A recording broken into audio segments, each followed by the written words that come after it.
Hi, everyone. It's Katie Crysdale here from Lakeview Aquatic Consultants. Welcome back, or welcome if you are new to the channel. Today, I'm going to be talking about the January 14th weekly newsletter. If you're new here, each week I talk about the weekly newsletter. I don't read it exactly line by line, but I give you the rundown on all of the topics, all of the news, all of the things that are happening in the commercial aquatic industry in the last week. This gives you the opportunity to not subscribe to yet another newsletter piling up in your inbox. This is a great way to listen to some industry news while you're catching up on payroll, catching up on dry admin, whatever that looks like.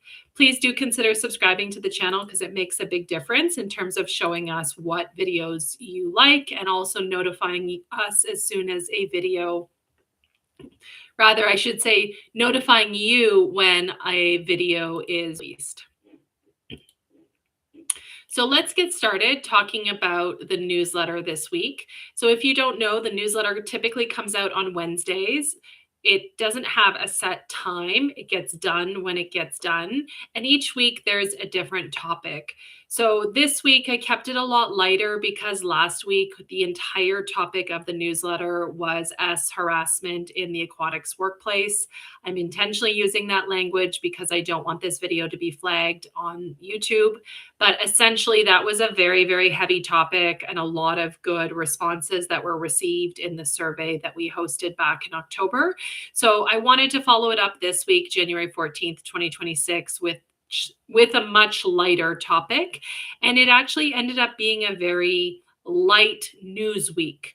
Most of the news that I share in the second half is water safety and drowning prevention stories. There were not a ton of announcements. There were not a ton of things going on. The beginning of the newsletter always starts out with an opinion piece or something that is interesting to me. And this week I shared a book that I have been reading. I was on a cruise this past week for a few days, and I've been really trying to make a goal for 2026 that I'm going to read more books, both audiobooks as well as my Kindle. So I've been chipping away at the books that I have. And one of the items I've had for a number of years that I never got around to reading until the last 2 weeks is this incredible book called Happy Campers: 9 Summer Camp Secrets for Raising Kids Who Become Thriving Adults by Audrey Monkey and Tina Payne Bryson.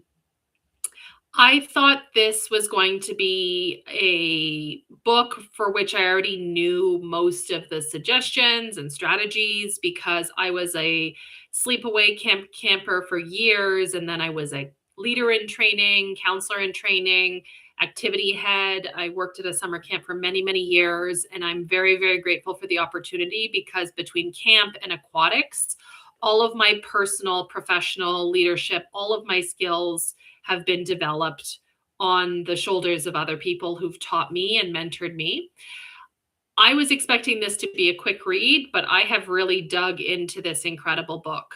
It is geared towards parenting, but for any of us who do mentoring, coaching, who work with young teams, I would say it's not appropriate for employees in their 30s, 40s, and 50s. Like, I'm not going to manage a team of 50-year-olds with this book, but there were so many great strategies I've read so far, and I'm only 60% of the way through this book. A lot of the strategies can be substituted from children to staff or team members. I've learned so many great things from this book. I highly recommend it. I don't read a ton of leadership books. I mean, I always want to continue improving as a person and as a leader, but I do also find if you're reading too many leadership books each month, each year, you start to get conflicting advice, and there's so many strategies that you never implement anything. So this book I find really worthwhile. Each of the 9 strategies or topics is its own chapter. So you could read each chapter separately. You could pick it up, put it down, set it aside for 6 months. It's been really, really enjoyable. I have over 283 highlights in my Kindle notebook. So that tells you that it is a book that I'm learning and thinking a lot about. And so if you are looking for some leadership books for 2026, maybe a bit non-traditional or maybe a little bit unique, this is definitely one that I would recommend. I shared a couple of quotes from the book directly in the newsletter. I'm not going to read all of them, but one of the things that really came to mind for me was this one, which said, whether we present consequences as punishments or privileges, the outcome is the same for kids. They'll get the same answer and we'll get the same result. So when I think back to all of the people I've coached and mentored over the years, whether it was a swim instructor class, a lifeguard class, staff members, team members, volunteer team members, I really, really thought this was an interesting reframing because I think, at least in my past, we would focus too much on punishments instead of reframing as it's suggested as privileges. The next part of the newsletter is I did really want to highlight how much time and effort I put into our weekly newsletter, whether you get it in print as like an email newsletter, or whether you're listening to this recording on YouTube. The reason I share this is because I have subscribed to and unsubscribed from so many newsletters that are lazy, spam, advertising without disclosing that they're advertising.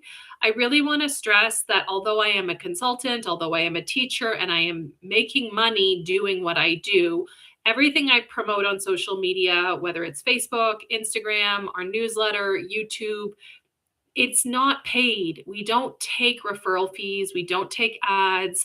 We get solicited all the time for things to show you, to show our audience, to share on the website, and I don't take them.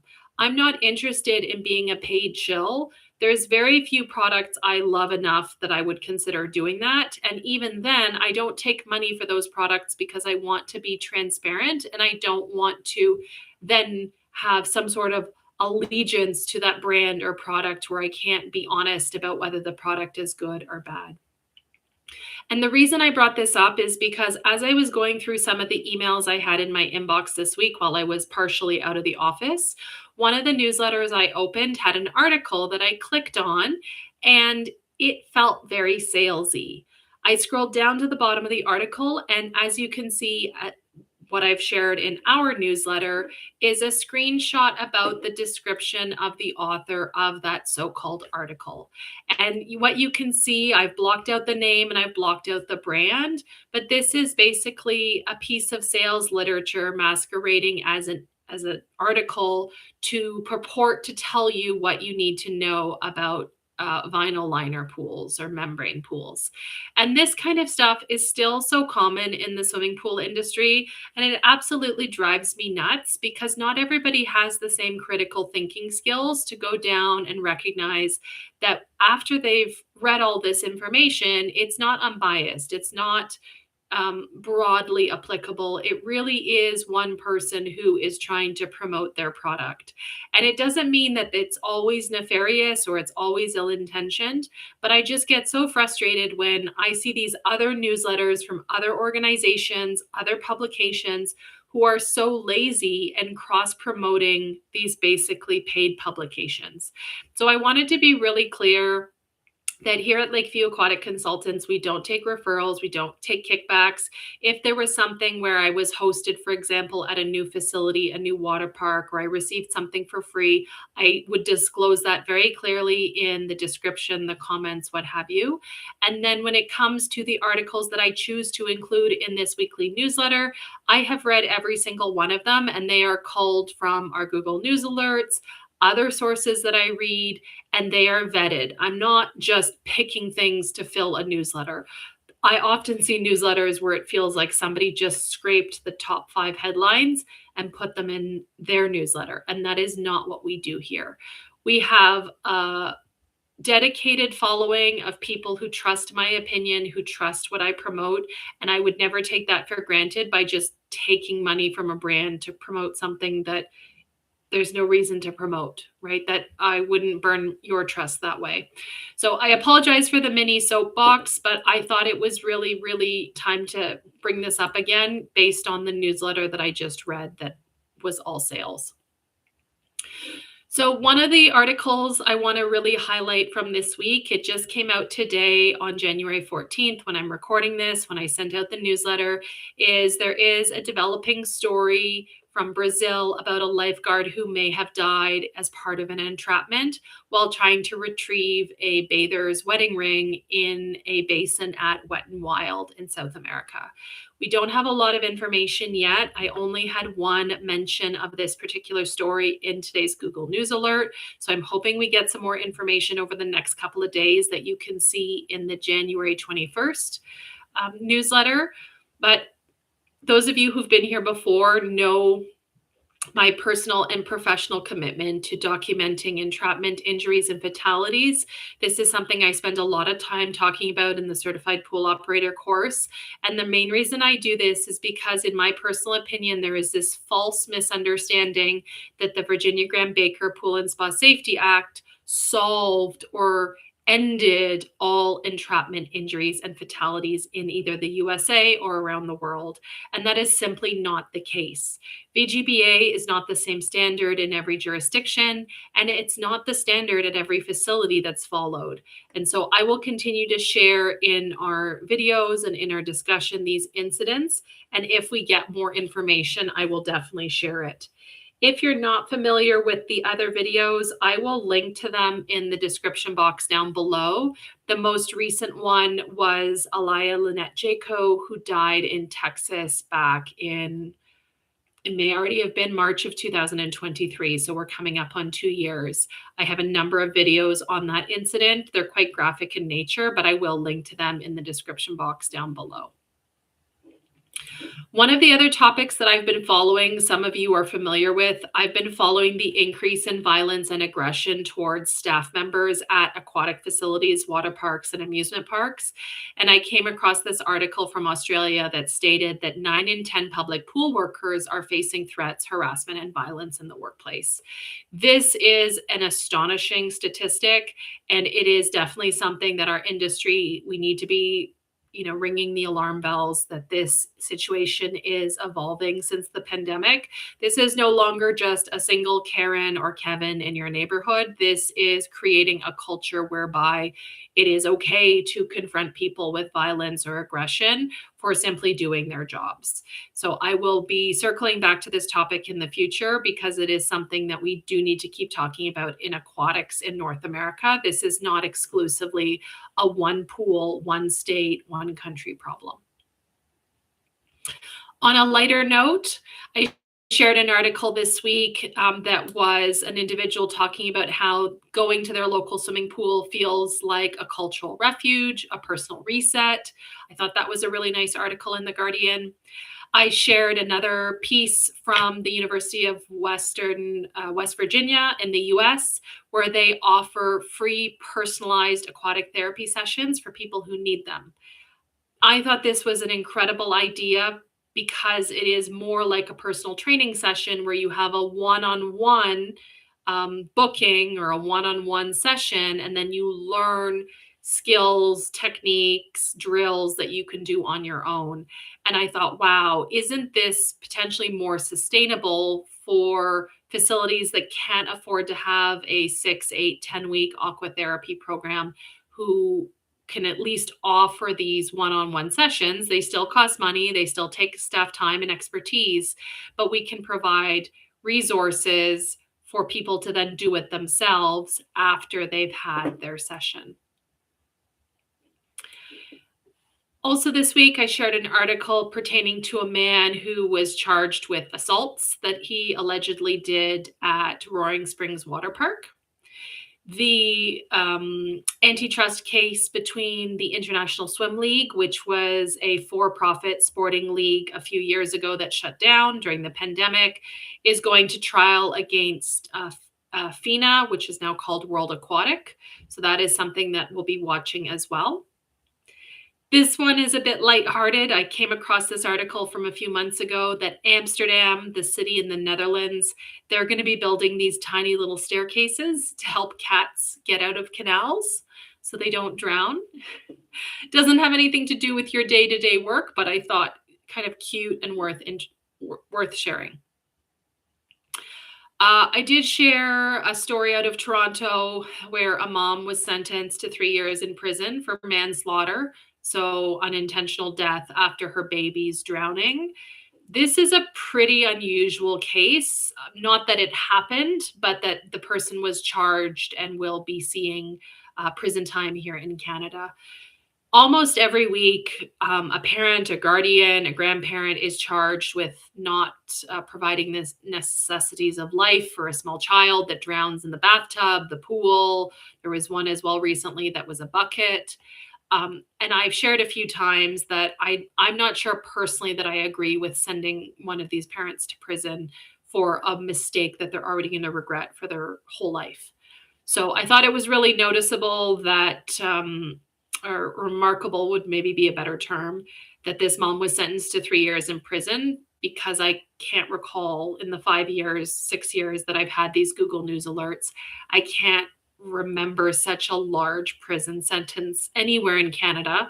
And there's only been a few cases I even know had charges where a parent in Canada was charged for the drowning fatality of their child. You might have different opinions. You might think this is exactly what should have happened. Maybe they deserve more time, less time. But I'm sharing the story not to pile on, but because it is significant decision and pretty unusual, I would say.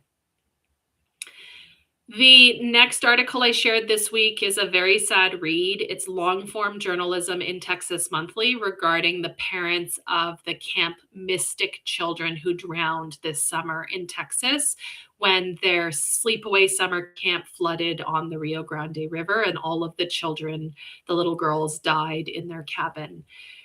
If you're not familiar with Texas Monthly, it is a phenomenal magazine that really does high quality journalism. I've been reading them since we lived in New Mexico near Texas back in 2008, 2009. It's a wonderful magazine, not very well known in Canada or the upper Northeast, but this is a great feature on the parents and their fight for justice. Some have founded nonprofits. Some are seeking to change legislation in Texas regarding camp camp requirements. They are working very, very hard to make sure that their children are not forgotten from this tragedy. There were a couple of other articles I shared regarding children charged with drowning fatalities, right? Two in the US, further down in the newsletter. I don't really share a lot of boating articles, but I did share one from Transport Canada that was posting a safety recall on a specific type of pontoon boat that has a high degree of risk of capsizing under certain environmental conditions.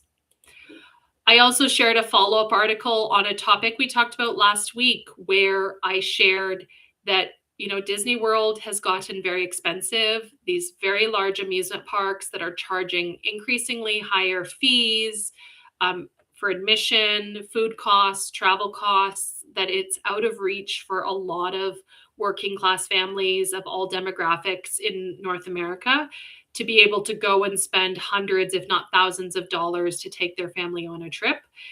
That leads to a bigger question of whether these theme parks are now becoming a luxury vacation experience. So I thought this was a really interesting op-ed that built off of an article I shared last week pertaining to smaller water parks who are really focusing on affordability. So people return multiple times over the course of the year or the season as compared to a flagship amusement or water park where they may only be able to go a few times in their lifetime. The city of Boston, Massachusetts, they are donating over $300,000 to increase access to free swim lessons for youth. The sister of a British man who drowned in Thailand is alleging that the beach lifeguards on duty there were insufficiently trained or unqualified. I shared an op-ed from the Zach Foundation. I believe her name is Karen Cohen. She is the mother of Zachary Cohen and the Zach Foundation. I won't spoil the article, but this is just an article I like to share periodically every few years. Another family who is really committed to education in the wake of a tragedy that changed their life. Last couple articles I shared this week, one pertaining to a bucket drowning, one pertaining to Hawaii reviving their task force to increase signage on the beaches when there are drowning fatalities, as well as a flash flooding siren that'll be happening in Maryland after a teen drowned in a culvert. In case you missed it, the World Conference on Drowning Prevention will be in Colombo, Sri Lanka in 2027. It's going to Morocco in 2029. They have released the dates very, very early. So it will be October 8th to 10th, which is wonderful that they've announced those dates very early on. This is a problem, I would say, for a lot of conferences in aquatics in general. They're waiting to the last minute, 3 months, 4 months, 6 months out.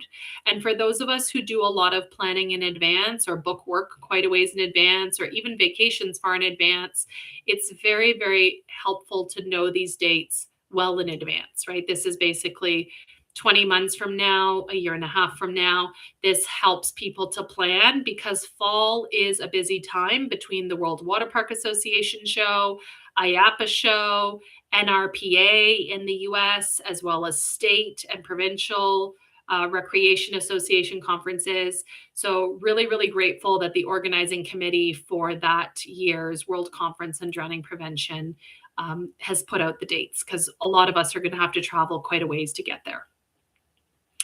Earlier this week on Instagram, I shared what I thought was a pretty routine post about taking the head packs off of a spinal board and throwing them over your shoulder while you're doing a rescue in service.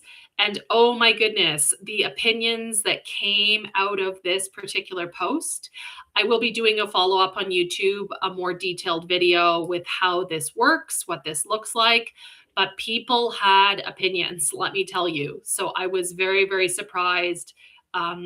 The sometimes different opinions on what is a very common practice here in Canada for a lot of lifeguards. Further down in the newsletter, I shared some great graphics pertaining to the statistics of pools in the United States. I really, really liked these statistics because oftentimes I find we're overtly focusing on the seasonal outdoor summer pools at the exclusion of the year-round pools in colder climates like New York, Pennsylvania, Montana. So really appreciated seeing some of these statistics that I shared in the email, and you can click on the link to see all 15 or 16 charts that they have in the source article. It also talks about budgeting, as well as organizations that promote these facilities. So is this at a school, a college, a rec center, as well as the operating costs and budgets. These are very, very helpful when you're looking for comps in your state, your industry, and even just wondering what other people are doing, so to speak. I did record the live like the YouTube audio for last week's newsletter, January 14th. Today's the 14th. I recorded the 7th today because I was away. So that will be out on our YouTube channel shortly. If you haven't heard it, you didn't miss it. It was just very delayed. I normally try and get these out within 2 to 3 days. So both of these will release over the next couple of days. And then lastly, in the bottom of the newsletter, I did share a video that I did recently about how to do spinal scenarios as a national lifeguard here in Canada. And I know lots of people will also have opinions on that, but it came out of a recent in-service I did for an aquatic facility where they wanted to refresh the must-sees in the National Lifeguard Award Guide. And I was also able to build in some of my own observations just from teaching over the last, 10 years. So that is it for this week. Shorter week, shorter newsletter, shorter video. I appreciate you being here and watching and listening. Give this video a like, shoot a comment down below if there's anything you agree with or disagree with, and I will see you next week, same time, same place.